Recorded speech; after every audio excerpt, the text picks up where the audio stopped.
I don't like to take things for granted. You know, I like to work as if somebody's nipping on my heels behind me, which they always are.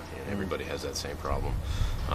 So for me, I take my off season serious. You know, I take a little bit of time off, get my body a rest, and then get back at it and work harder to get better for next season. They're very positive. You know, they want you to feel good about yourself and the things you're doing out there, because baseball is, as you know, very mental. You know, the game's 90% mental, 10% physical, and they just want you to be positive about things and see what you're doing on film, and while you're down here, also see what you're doing and see if they can make any adjustments to make it right. Al Starr came up to me and said, "We want to take a shot at Worley, fixing him." I said, "Well, I've had him before, because when he was at Long Beach State, I used to help that pitching coach with him, but it's been, you know, maybe 2 or 3 years since that." So I had some familiarity. I knew there was a bunch. So we got all the video together, got a feel for him, you know, in a sort of an interview, go through how we got here type of thing. You know, there was an injury involved. There was a major league trade. So you got one organization, the Phillies to the Twins to us. So there's a lot that goes on, a lot of handling, a lot of meetings, a lot of, you know, expectations.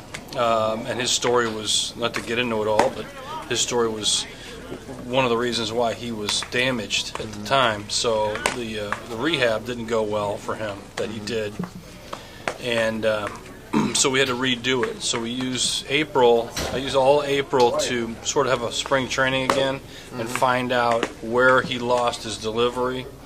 His mentality kind of went with the delivery, because he is a very aggressive pitcher, but he's not necessarily an aggressive person. So it was one of those things where he was being himself in the delivery, and that didn't connect it. So when the answer sheet started coming more and more in extended spring here, I felt like as soon as we get him to extended spring games where he's competing and there's adrenaline, the delivery would connect.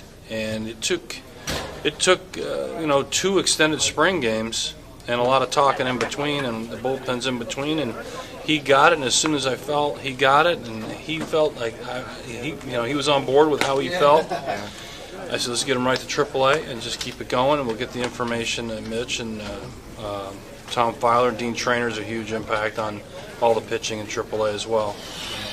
So once we did that, there was a need in the big leagues, and he went up and just kept it going, because he's not a big adjustment period for him, because he's been there, and he just had his delivery back, and it was off the races. And I met him in Miami, his first start, and you know, he was, you know, it was just a matter of being able to maintenance that and give the information to Ray and Yuki and our guys here in Pittsburgh, and there we go.